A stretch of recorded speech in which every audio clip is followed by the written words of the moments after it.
कवीनामुपमश्रवस्तमम् ज्येष्ठराजं ब्रह्मणां ब्रह्मणस्पत आन शृण्वन्नोतिभिः सीदसादनम् श्रीमहागणाधिपतये नमः। पुरुषसूक्तम्। ॐ तच्छंयोरावृणीमहे गातुं यज्ञाय गातुं यज्ञपतये दैवी स्वस्तिरस्तु नः स्वस्तिर्मानुषेभ्यः ऊर्ध्वं जिगातु भेषजम् शन्नो अस्तु द्विपदे शञ्चतुष्पदे ॐ शान्तिः शान्तिः शान्तिः। सहस्रशीर्षा पुरुषः सहस्राक्षः सहस्रपात् स भूमिं विश्वतो वृत्वा अत्यतिष्ठद्दशाङ्गुलम् पुरुष एवेदगुं सर्वम् यद्भूतं यच्च भव्यम् उतामृतत्वस्येशानः यदन्नेनातिरोहति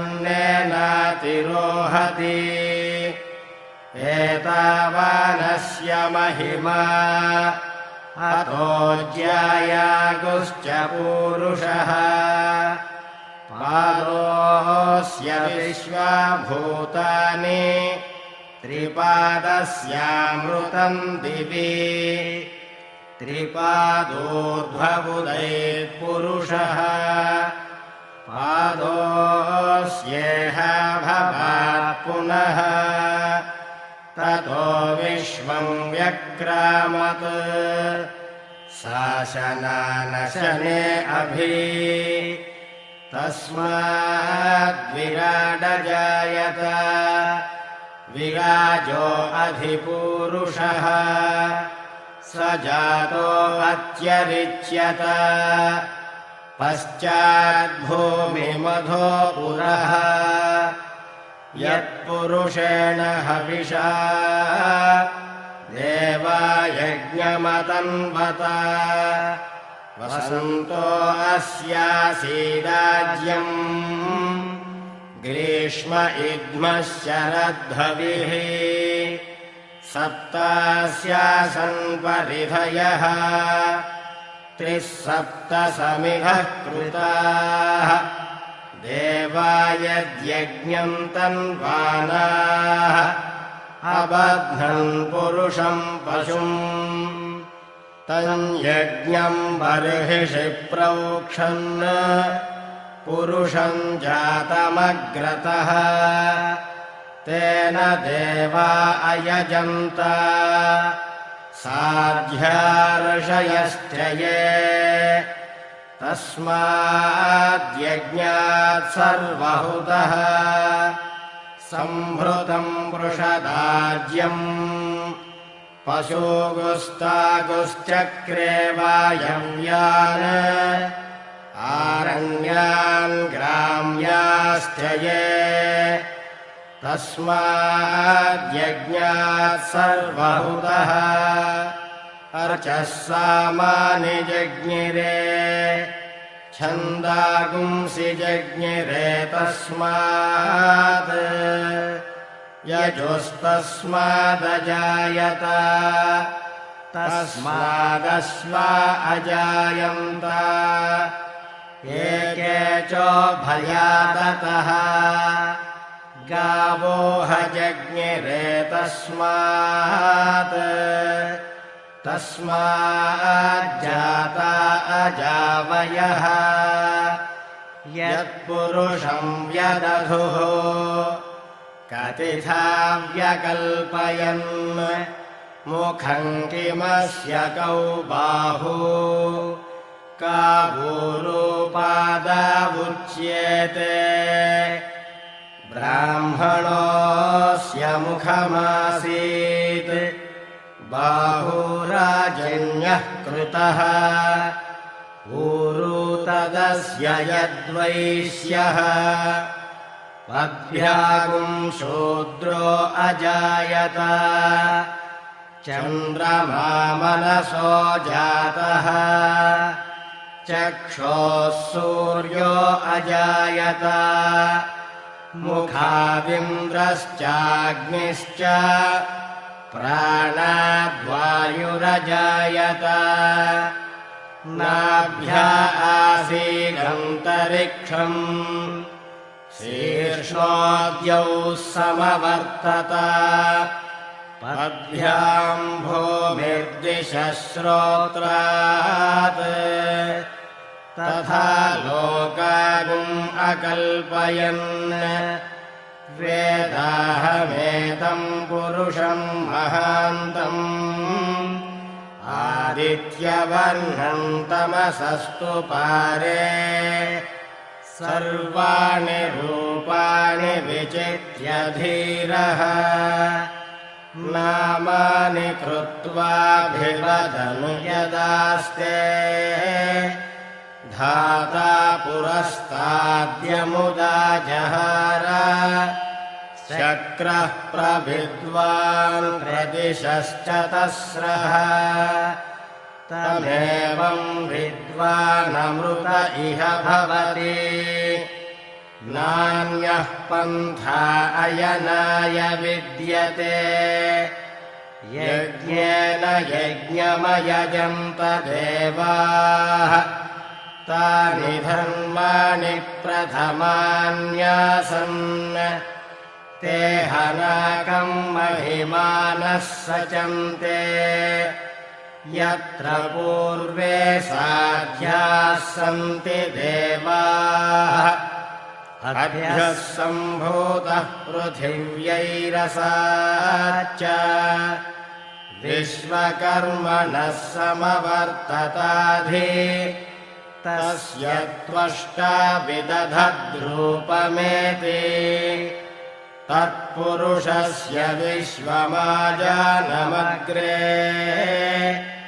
वेदाहमेतं पुरुषं महान्तम् आदित्यवर्णं तमसः परस्तात् तमेवं विद्वानमृत इह भवति नान्यः पन्था विद्यते यनाय प्रजापतिश्चरति गर्भे अन्तः अजायमानो बहुधा विजायते तस्य धीराः परिजानन्ति योनिम् मरीचीनां पदमिच्छन्ति वेधसः यो देवेभ्य आतपति यो देवानां पुरोहितः पूर्वो यो देवेभ्यो जातः नमो रुचाय ब्राह्मये रुचं ब्राह्मं जनयन्तः देवा अग्रे तदब्रुवन् यस्त्वैवं ब्राह्मणो विद्यात् तस्य देवा असंवशे ह्रीश्च ते लक्ष्मीश्च पत्न्यौ अहोरात्रे पार्श्वे नक्षत्राणि रूपम् अश्विनौ व्यात्तम् इष्टं मनिषाणा अमुं मनिषाणा सर्वं मनिषाणा तच्छन्योरावृणीमहे गातुं यज्ञाय தென்னாடுடைய சிவனே போற்றி, எந்நாட்டவர்க்கும் இறைவா போற்றி. ஓம் நமச்சிவாயம். மகா முனீஸ்வராய நமக. செங்கல்பட்டு மாவட்டம், வண்டலூர் வட்டம், கன்னிவாக்கம் கிராமம். கன்னிவாக்கம் கிராமம் எங்கே இருக்குன்னா, கூடுவாஞ்சேரியிலேருந்து லெஃப்ட்டு 6வது கிலோமீட்டரில் கன்னிவாக்கம் கிராமம் இருக்குது. இந்த கோவிலானது 10/2/2025 ஆண்டு மகா கும்பாபிஷேகம் வெகு விமர்சையாக நடைபெற்றது. இந்த மகா கும்பாபிஷேகம் சித்தர் கோவிலுலான் தாத்தா அவர்களால் மிக சிறப்பாக நடத்தி வைக்கப்பட்டது. இதைத் தொடர்ந்து 48 நாள் மண்டல பூஜை நடைபெற உள்ளது. விருப்பமுள்ளவர்கள் முன்பதிவு செய்து பெரியாண்டவர் அவர்களை பெறுமாறு கேட்டுக்கொள்கிறோம். திருமுக்குரல் ஸ்ரீ பெரியாண்டவர் ஆலயம் கன்னியாகுமரி பஸ் ஸ்டாண்ட் பேருந்து நிலையத்திற்கு அருகில் அமைந்துள்ளது. என்னுடைய பெயர் குலசேகரன். என்னுடைய சகோதரர் பெயர் செல்வகுமார். இவர் தான் இப்போ சித்தர் நிலையை அடைஞ்சிருக்காரு. இவர் தான் இப்போ இந்த கோயிலை கட்டுறதுக்கு உண்டான எல்லா முயற்சியும் எடுத்திருக்காரு. கோயிலை கட்டி நாங்களும் கும்பாபிஷேகம் முடித்து மண்டல பூஜையில் இருக்கிறோம். நான் குலதெய்வ கோயில் திருநெல்லை குலதெய்வ கோயிலுக்கு போய்ட்டு வரும்போது ஒருத்தர் என் வண்டி ரூட்டு காமிக்கும். நான் ஒரு ரூட்டு காமிச்சது கூடுவாஞ்சேரி 29 கிலோமீட்டர் காமிச்சது. சரி, இந்த ரூட்டு வேணாம், வேறு ரூட்டு போகலான்னு போகிறேன். அந்த ரூட்டு போனாலும் 29 தான் காமிச்சது. திருப்பி என்னடா இது காமிக்கிட்டு ஃபஸ்ட்டு போகிற ரூட்டை திருப்பி வரும்போது பாதி வயலில் ஒருத்தர் கை போட்டு வண்டியில் ஏறுறாரு. அவர் ஏறும்போது அவர் கேட்குறேன், எங்கே போகிறீங்க கேட்குறேன். நான் கடைக்கு போகிறேன்னாரு. நான் என்ன எங்கே போகிறேன்னு கேட்டார். நான் குலதெய்வ கோயிலுக்கு போய்ட்டு வரேன் அப்படின்னு சொன்னேன். அப்படிங்களா, எங்கேயும் ஒரு சாமியார் வருவார், அவர் பாத தரிசனம் பார்ப்பார். நிறைய பேர் வருவாங்க, பெரிய வேலை அதர் ஸ்டேட்லேருந்து தான் பெரிய ஆளுங்க வருவாங்கன்னு சொன்னார். சரி, நம்மளும் பாலன்னு நான் போய் பார்த்தேன். அப்படி பார்க்கும்போது அப்போ அவர் சொன்னார், எங்கள் முன்னோர் மலை மேலே சிவனுக்கு கோவில் கட்டி சொல்லி வாழ்ந்தாங்கட்டு, என்னையும் சிவன் கோயில் நீங்களும் கோவில் கட்டுவீங்க அப்படின்னு சொன்னாப்புல. என்னுடைய சடலத்தை மண் தொடாதுன்னு அவர் சொல்லியிருந்தார்.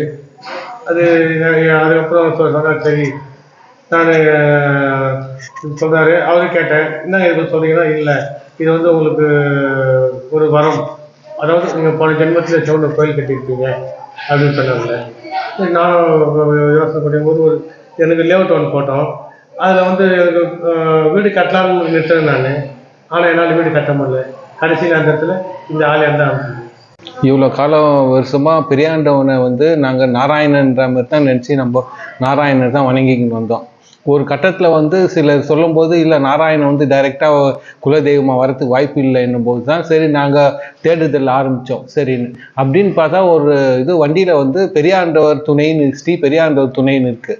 அப்போ தான் அந்த வண்டியில் டிரைவரை கேட்குறோம், ஸ்ரீ பெரியாண்டவர்ன்றது யார், எங்கே இருக்காரு கேட்கும்போது, பெரியாண்டவர்ன்றது ஈஸ்வரனுடைய மறு உருவம் தான் பெரியாண்டவர். சரி, கோயில் எங்கே இருக்குன்னு கேட்கும்போது, இங்கே திருக்கழுக்குன்றம் பக்கத்தில் திருநிலை என்ற ஊரில் இருக்குன்னு தான். அப்போது நாங்கள் தேடி, நானும் என்னுடைய மனைவியும் ஃபஸ்ட்டு போய் பார்த்துட்டு, அதுக்கப்புறம் என்னுடைய குடும்பத்தார் தம்பி எல்லாருக்கிட்டையும் சொல்கிறோம். அதுக்கப்புறம் நாங்கள் போய் பார்க்குறோம். அதுக்கப்புறம் தான் ஈஸ்வரன் தான் பெரியாண்டவர்ன்றது அப்போ தான் உணர்கிறோம். அப்போ தான் எங்களுடைய அம்மா அப்பா எங்களுடைய உற்றார்கள் எல்லாருக்கிட்டையும் கேட்கும்போது அவங்க அவங்களும் அப்போ என்ன சொல்கிறாங்கன்னா நாராயணன் தான் சொல்கிறாங்க. அதுக்கப்புறம் தான் எல்லோரும் தெரியப்படுத்தி எல்லாம் நாங்கள்லாம் போயிட்டு நாங்கள் அங்கே ஃபஸ்ட்டு பூஜையே போட்டோம். நாங்கள் பூஜை போட்டு போன வருஷம் பூஜை போட்டு அதுக்கப்புறம் தான் நாங்கள் பெரியாண்டவர் தான் எங்களுடைய குலதெய்வம்ன்றத முழுமையாக நாங்கள் உணர்ந்தோம். கோயில் அருகாமையில் வடக்கு பக்கமாக சித்தர் செல்வகுமாருடைய வருங்காலங்களில் ஜீவசமாதி அடைய உள்ளது. அதனால் நீங்கள் இந்த கோயிலுக்கு வருகை தந்து ஆண்டவனுடைய அருளையும் சித்தர் செல்வகுமாருடைய அருளையும் பெற்று இனிதே வாழ்க.